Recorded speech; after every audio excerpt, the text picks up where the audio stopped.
Shalom keluarga kerajaan, jumpa lagi dengan Renungan Harian The Living Stone edisi 24 April 2026. Tema dari Renungan hari ini ialah inilah saatnya aku berseru kepadamu ya Tuhan. Diambil dari Yoel 2 ayat 32a. Dan barang siapa yang berseru kepada nama Tuhan akan diselamatkan.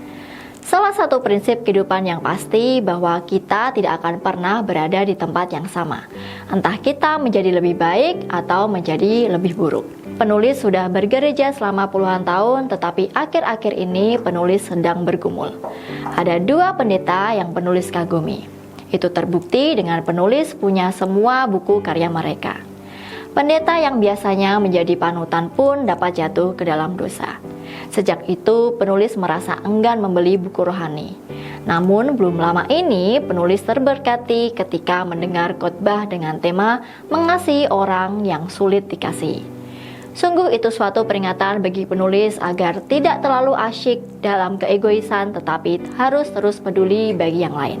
Bulan lalu penulis mendengar pesan resmi Paus Leo XIV dari Vatikan yang dirilis menjelang masa Prapaskah melalui YouTube. Beliau berpesan puasa bukan hanya menahan lapar, tetapi juga mengendalikan lidah, memperbaiki relasi dengan sesama, dan membuka hati kepada Tuhan.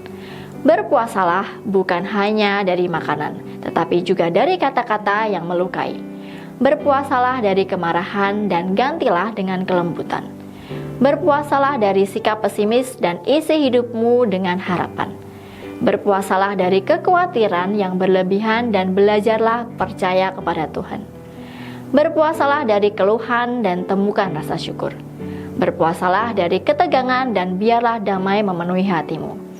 Berpuasalah dari kepahitan dan belajarlah mengampuni. Berpuasalah dari keegoisan dan bukalah hatimu bagi sesama. Berpuasalah dari kata-kata yang tidak berguna dan ucapkan kata-kata yang membangun. Berpuasalah dari sikap acuh tak acuh dan pedulilah kepada mereka yang menderita. Puasa yang sejati adalah pertobatan hati. Jadi, marilah kita mengupgrade hubungan kita dengan sesama. Siapa di antara kita berdoa dulu sebelum berbicara dengan suami atau istri ketika terjadi konflik? Marilah kita berseru kepadanya agar kita diselamatkan dari godaan dosa dan keegoisan, penipuan diri, kesombongan, dan keangkuhan diri. Kiranya Dia akan mengubah kita menjadi saluran kasih bagi sesama yang membutuhkan. Amin. Jika Bapak, Ibu, Saudara semuanya merasa terberkati dengan renungan hari ini, jangan lupa komen, like, subscribe, dan juga share renungan ini agar semakin banyak orang terberkati. Terima kasih, Tuhan Yesus memberkati.